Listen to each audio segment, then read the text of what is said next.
I'm here for a couple of reasons, actually, not just because Monica was kind enough to invite me, but because I have spent my research career trying to understand citizen science, how we can make it work more effectively, and how we can better support strong outcomes.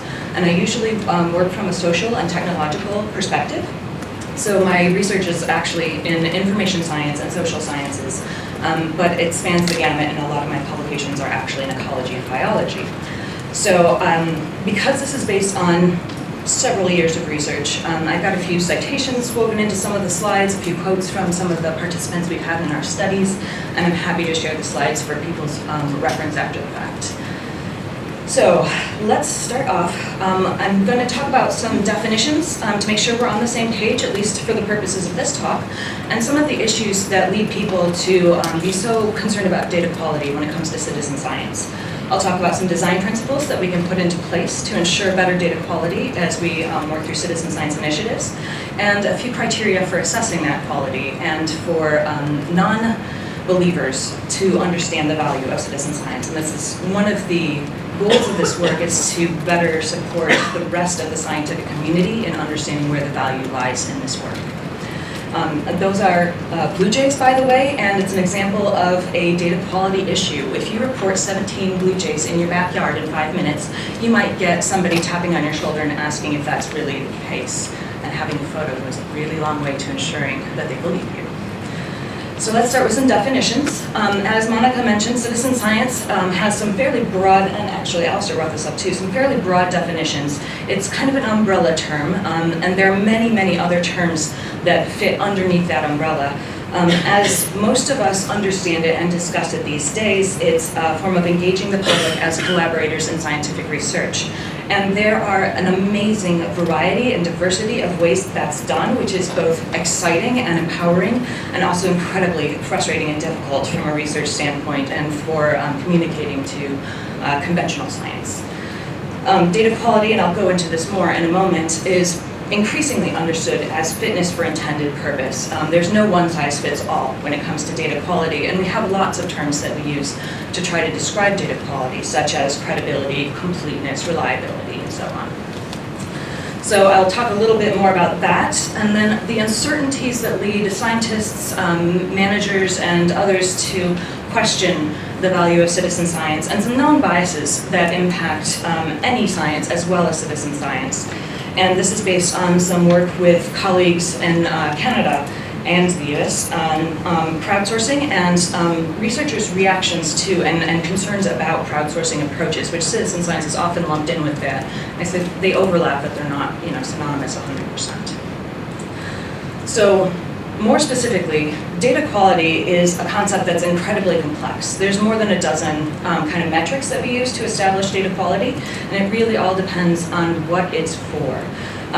In citizen science, the ones that we're most concerned about tend to be accuracy and bias, and these are kind of the most obvious problems that we might run into with citizen science.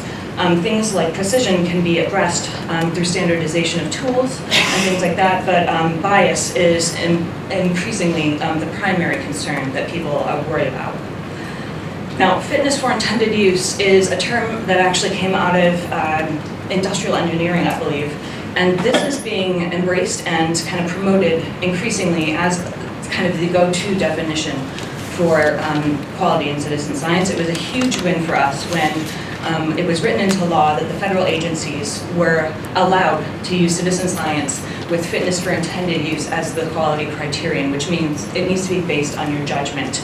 And this acknowledges that quality is inherently a contextual factor. It depends on what you're doing it for. In fact, us researchers have it easy because our standards for quality are based on our discipline's norms. In some fields, 80% reliability or accuracy is good enough. In others, you have to get a little higher. In some, surprisingly, you can get a little lower. But if you need to get management action, if you need enforcement or regulatory intervention, in the US, you have to follow pre-approved specific methods and have a documented chain of custody for the data, or the EPA is going to be like, yeah, that's nice. We can't do anything with that. That's a much higher standard of rigor for the data. And I know several projects that have long-standing programs that meet those quality requirements, and they have been brought into legal issues more than once because their data are strong enough to support that level of usage. For us researchers, we can get by with a little bit less rigor and still manage to get some really good insights. But it really all depends on the purpose of the research and the audience for it. Now, data quality is not just a single point in time, it's not a single thing. It is a combination of process and product. Quality management as a whole is generally understood as a combination of quality assurance, which is process-oriented. It's all the things that you do to make sure you have good data. So careful training of volunteers, very nicely designed materials that clarify all of the sticking points in a protocol, standardized forms that make it easy for people to record the right information in the right way, interfaces for data entry that help people eliminate errors before they become problems. All of those things and more fit into the realm of quality assurance, which usually kicks in primarily before and during data collection. That's complemented by quality control, which is product-oriented. It's all the things you do to the data after it's been collected and aggregated in order to get the best out of it. This often involves expert verification or validation. This is one of the most popular methods for ensuring data quality, is having people that we really trust to really know their stuff review that content before we make decisions based on it. We can also weight data in analyses to put more emphasis on that which we believe to be more reliable, and a little less emphasis on the data that we're not quite as sure on. There's a number of other methods of quality control that can come into play. It just depends on the science.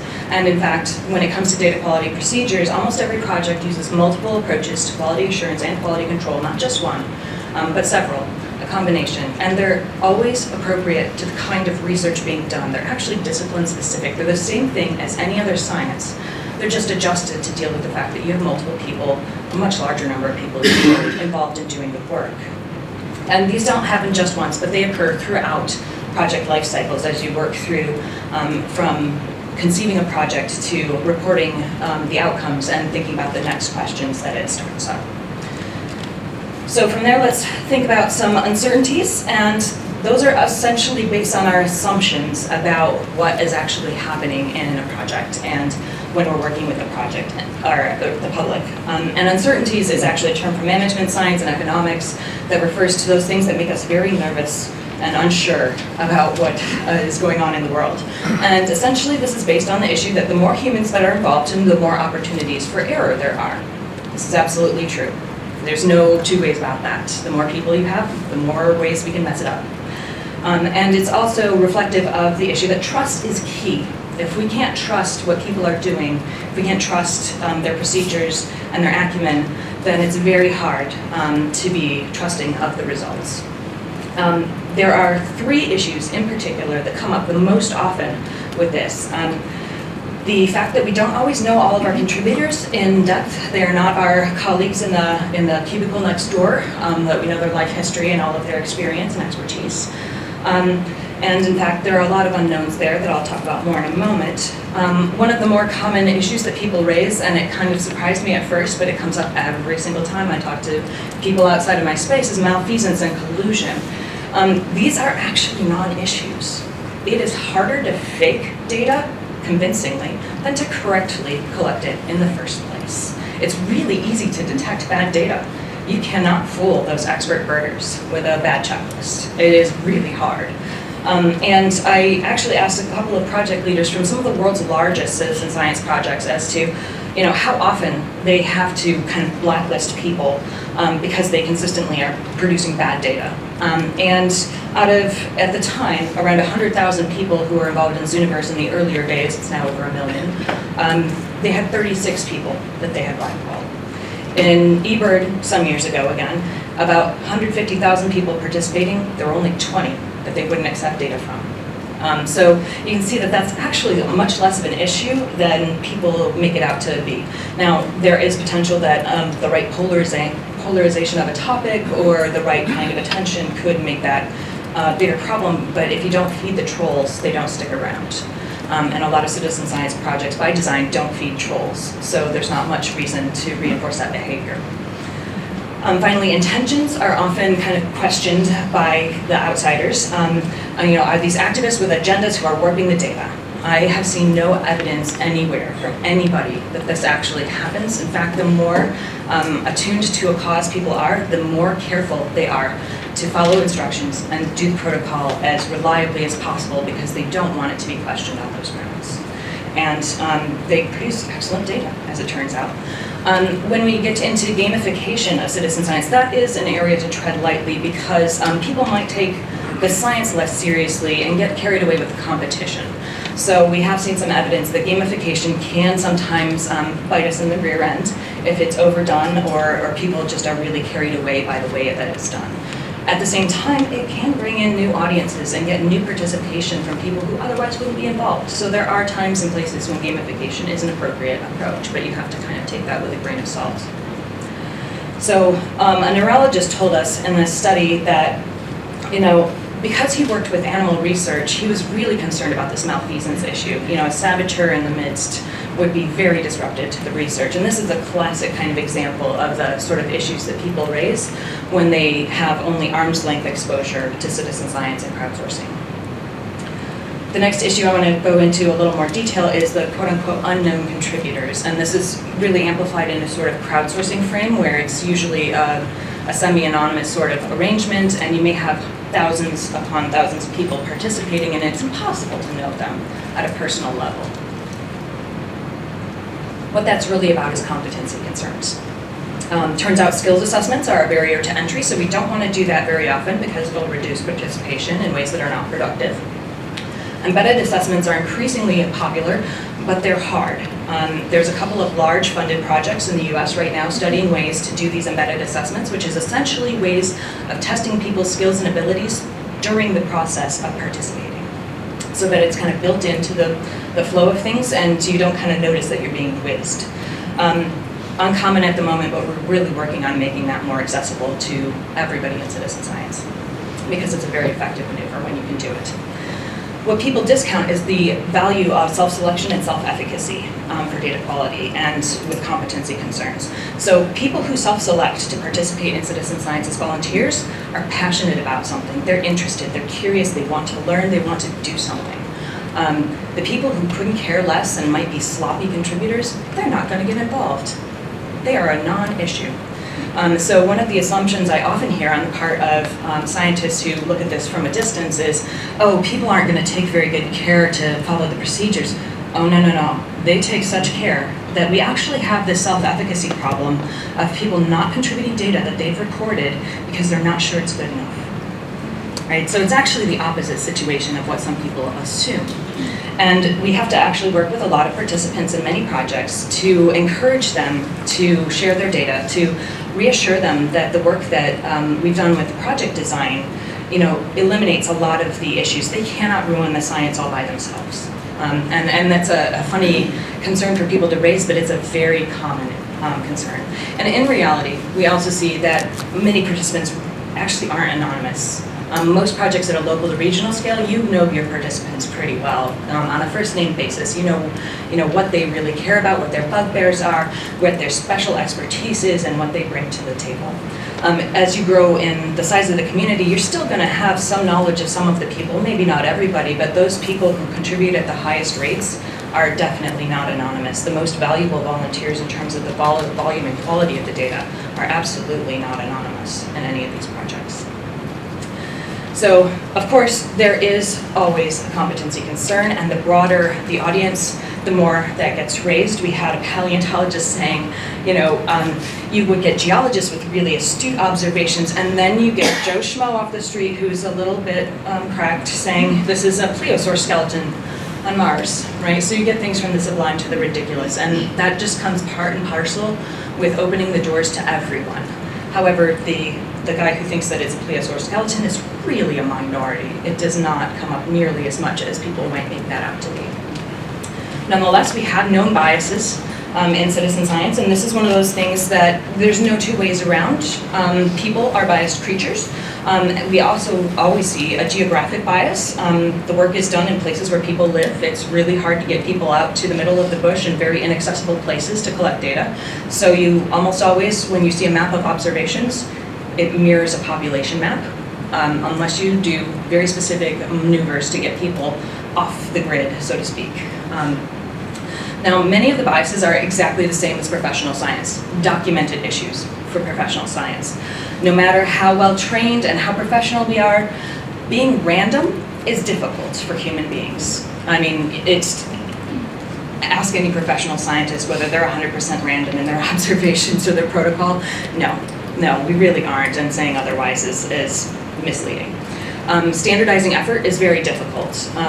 Not everybody's measure of 5 minutes is exactly 5 minutes. Some are going to be 5 minutes and 15 seconds. Some are going to be 4 minutes and 49 seconds, right? Close enough. Most of the time, that level of standardization is okay. And in fact, as long as you're collecting effort information, you can analytically standardize things. And that's actually a far more robust approach in the long run because you get greater participation without having to put the thumb screws on people for this level of precision that's kind of inhuman and doesn't work well for the average person. We also end up, and especially with biodiversity projects, with underdetection, particularly of cryptic species, confusion of lookalike species. So I have a nice example here. These two North American corvids, can you tell the difference between them? There are differences. Right? You actually have to know pretty well what to look for. It's the tail shape and the bill shape in a photograph. These are an American crow and a common raven. However, if you were experiencing them in person, there would be no question as to which is which. There's an enormous size difference. Their behavior, habitat, and calls are quite different. It's hard to confuse them in person, but in a photo, it's actually pretty easy unless you're very well trained on how to identify those species. So over and under reporting of interesting things, we've seen this extensively in the bird data. There are boutique species that people will go to a particular location to see those kiwi. They'll go to a particular location to see, what was it, those great big fat brown birds that I saw at Zealandia. Yeah, they were great, right? But you know that people are only reporting them at Zealandia, right? They don't occur everywhere. And so you get this kind of skew in the data that's reported because people go out of their way to see something particularly interesting, or they ignore things that are everyday and boring, such as house sparrows. And that's something you can actually see in the data when you have a good analysis. And then you can adjust for it. Scientists do this too. It's very easy to ignore those house sparrows if you don't want to pay any attention to them. Now, what's different from professional science is that with larger numbers of people, this is compounded by scale, individual differences and variability among individuals is harder to adjust for. And this is the biggest challenge that we run into with citizen science. Now, this is actually the same as you see in professional science, except for the scale factor. A team of 2 or 3 researchers will have some individual differences, challenges. It's easier to work them out. It's easier to kind of standardize your work because it's a smaller number of people. When you have 100,000 people, it's another matter entirely. Good luck on that, right? But we have some good design principles that we've started to evolve over the years that kind of address some of these challenges, nip them in the bud.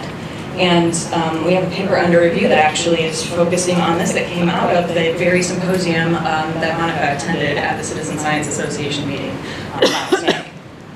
So first I'm going to talk about the kinds of tasks we ask people to do, some of the trade-offs that we get in doing those tasks that affect the quality of the data that results, and a couple of overarching strategies or tactics that we can use to ensure better data quality.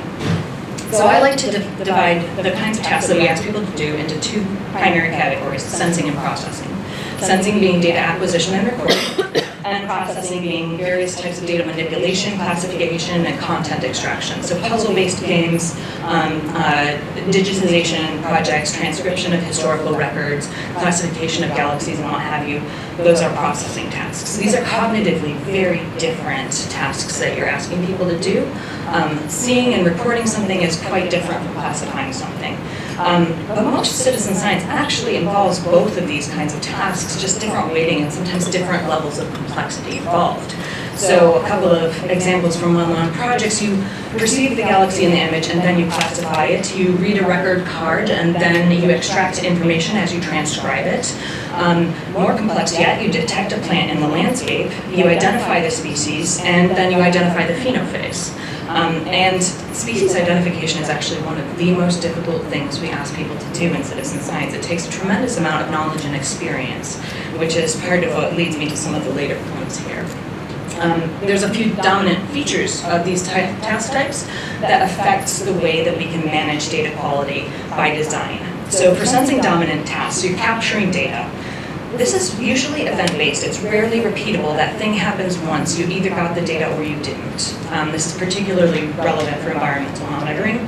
We can automate that to a limited extent. We can have camera traps, we can have audio recordings, but it's not the same as the way a human would capture that data. It requires post-processing that can be prohibitive, and so it's really not quite up to our standards in some ways. The machines just aren't quite as good as people are, right? When it comes to the processing dominant tasks, we're making data usable, and it's usually that camera trap data, that audio data, those pictures from the Hubble telescope. And these are highly repeatable because they're usually based on an artifact, an image, a recording, something that can be looked at by multiple people, and if there's any question, by somebody with known expertise. This is automatable if you want to spend a lot of money on the technology and a lot of time developing it, because audio processing in particular is still very difficult. But that's still only possible after humans set a gold standard, and it takes an enormous amount of data to set a gold standard for artificial intelligence and computer vision and machine learning.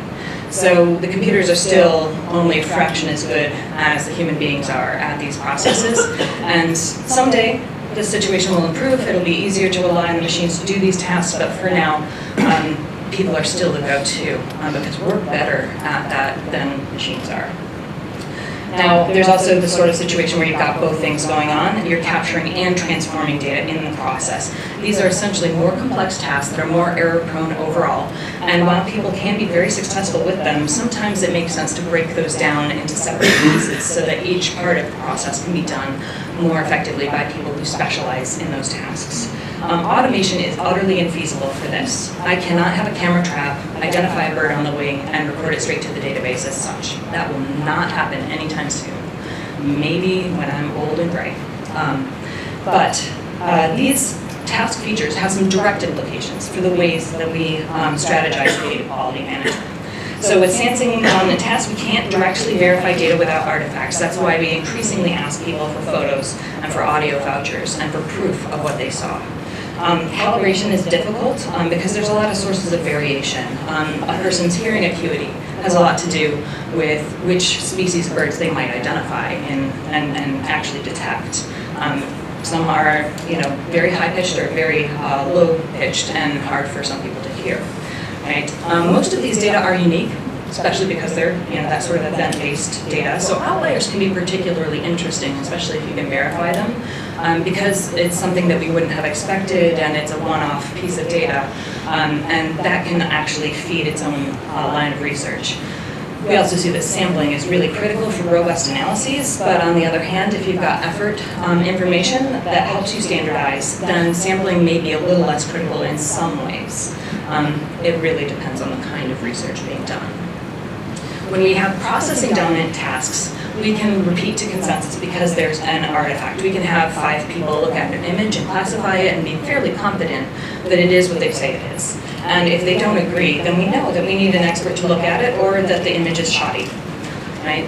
Calibration, therefore, is straightforward. We can find out whether a person is consistently in agreement or in disagreement with other people, and people who are consistently wrong are just as valuable as those who are consistently right because we can correct for that. And in fact, that is exactly what they do in some of the Zooniverse projects.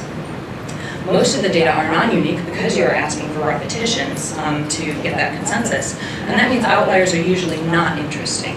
However, there is the case of the serendipitous discovery where somebody kind of notes something interesting, something curious that other people haven't made a comment on, and that can actually lead to amazing discoveries. The most famous of which, I think, is Hanny's Voorwerp, which was a little blue object in a galaxy image that a Dutch school teacher raised a question over, and it turned out to be a new kind of astronomical entity, one of the highest energy that had been observed. They actually got Hubble time to study it further. There's actually, I think, a graphic novel of the Hanny's Voorwerp story. It's that canonical as a kind of a serendipitous discovery. And that's one of the benefits of citizen science, is you can have that kind of thing happen. So you need some ways to kind of capture that when it is there.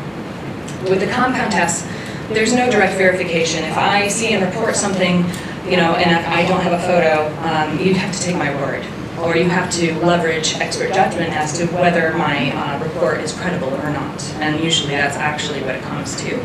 Calibration is very hard because the way that I detect and sense things, the way that I go through my observation protocol may be different from the way you do, in ways that don't show up in the data directly unless you know what to look for. So human behavior does definitely kind of come up in here, but it's not always easy to see it in the data unless you know what to look for. And often watching how people do the work is the best way to figure out where that may be an issue or not.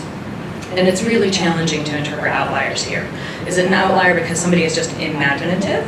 Or is it a true outlier where there actually was a really unusual density of a certain species in a certain place and time? If you don't have a voucher, it's really hard to say. So with these kinds of issues with managing quality, a lot of this goes to the complexity of the tasks or the combination of tasks involved. So I assume that we always want good quality data. Nobody wants terrible data, right? Yeah? So our real trade-offs are actually the scale of participation and the complexity of the tasks we ask people to do. It's a three-way trade-off, not a two-way trade-off. Now we know that at low complexity and small scales, we can get fantastic, very reliable data.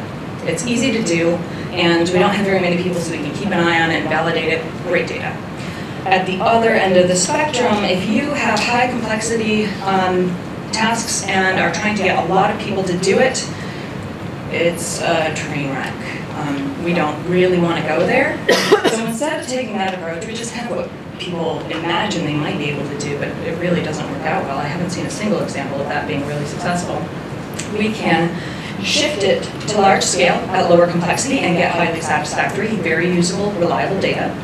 Or we can take that high complexity task and shift it to a smaller scale of participation. You can have 2 out of 3, and if you always want quality, then you can either have scale or complexity to go with it. But getting all 3 at once is a unicorn sort of task, right? So speaking more to scale of participation, if you have a good scale of data and you've constructed the right task, the signal should outweigh the noise. There will always be error, and the more data there are, the more error there is, but it should be increasingly small as your numbers increase because of the quality factor. Things that scale well are distributed participation, where you need people spread out over space or time, simple and quick tasks that are easy to do in someone's free time or are very easy to tuck into your everyday life. And layered participation, which is essentially I take the photo, but Mark does the identification of the species in it, because I don't know anything about New Zealand species. Things that don't scale well include individual attention and expert review. We can do these things at local scale, but not at large scale.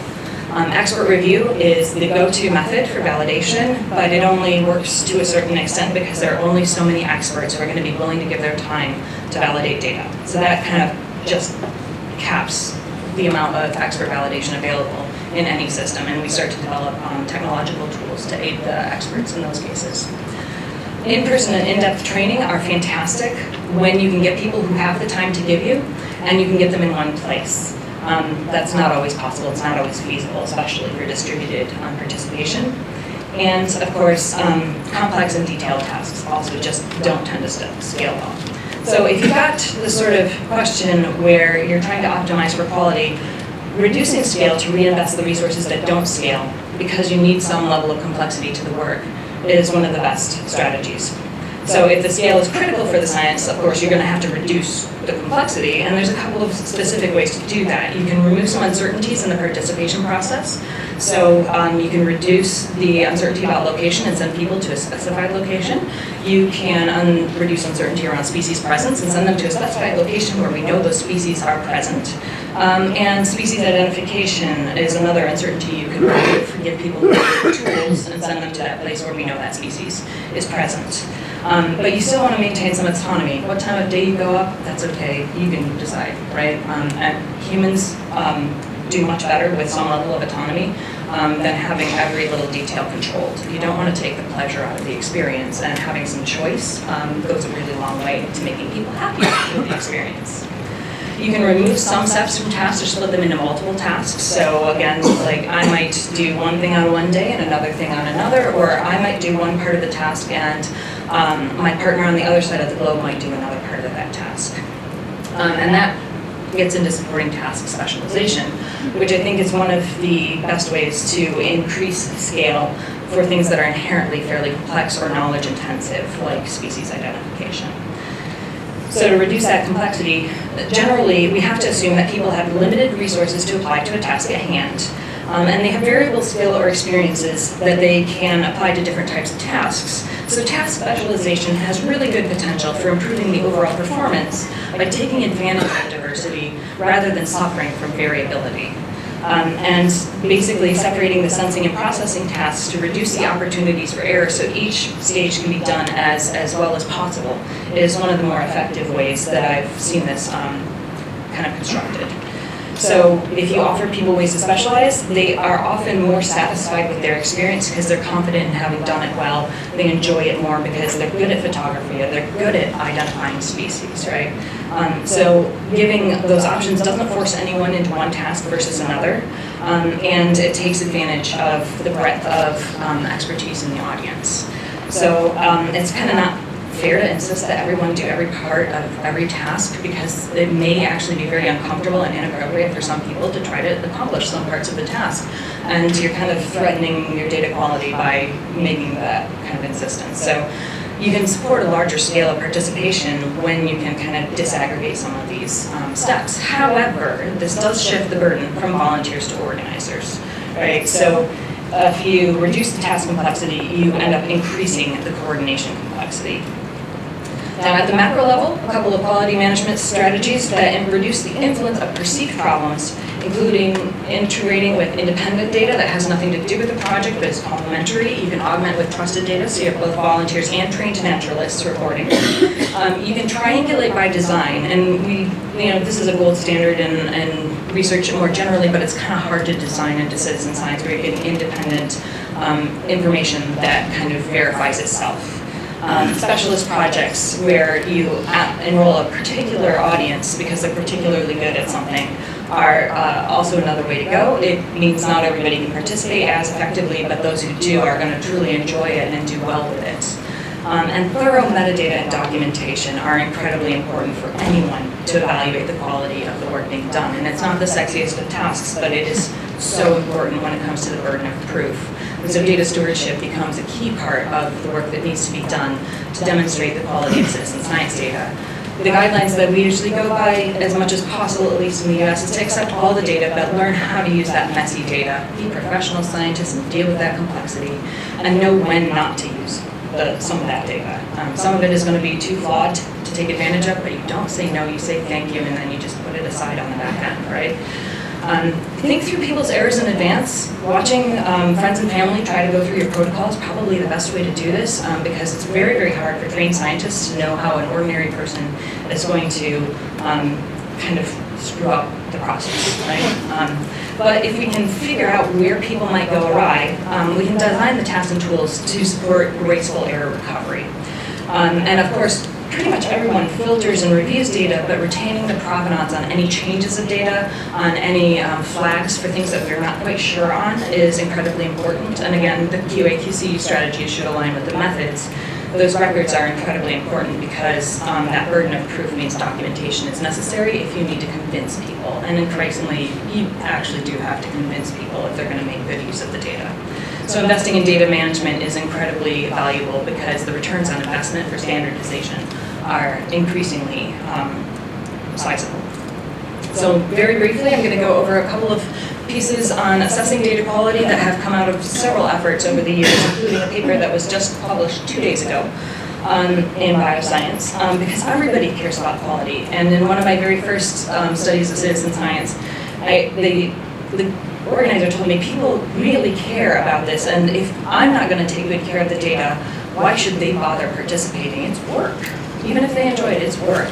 But once they can see that we're really taking care of that data, it's a tipping point, and they give it all to us, and they're really ardent supporters.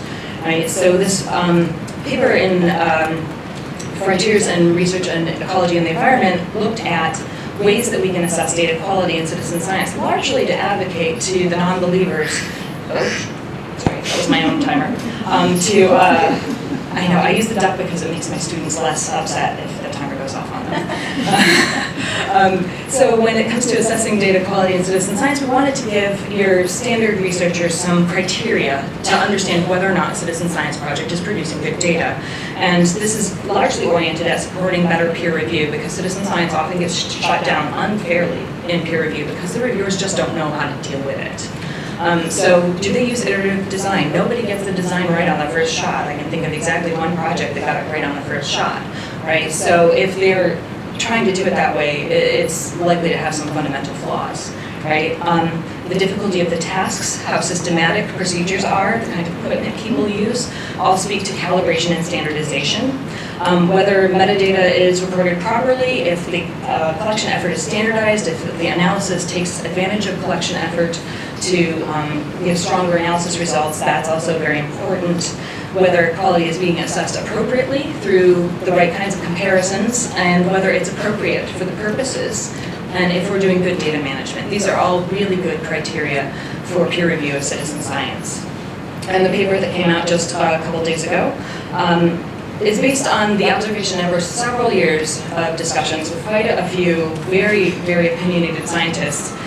Data usage is the best confirmation of data quality, it turns out. And when we look at how science is evaluated, it's based on indicators of data quality at the end of the day. And so we developed a science products inventory that focuses on what the science produces and the data practices, because those are key to being able to accomplish more from what's being done by volunteers in these projects. So there's written products, there's data and how it is documented, there's management and policy outcomes that show that the data are being put to use, and communication in multiple formats and modes that show that work is being done and progress is being made. In data practices, we basically aligned several criteria with the FAIR principles: findable, accessible, interoperable, and reusable, because essentially if the data have these characteristics, their potential for impact is enormously magnified. And that's what almost everybody involved wants. If you're hoarding citizen science data, shame on you, because that's not what the participants want. Everybody wants maximum use from that data. So that was the very short version of everything I could tell you about data quality. It's going to be a 3-hour talk, but thank you very much for listening, and I think we still have time for some questions. Thank you so much, Andrea.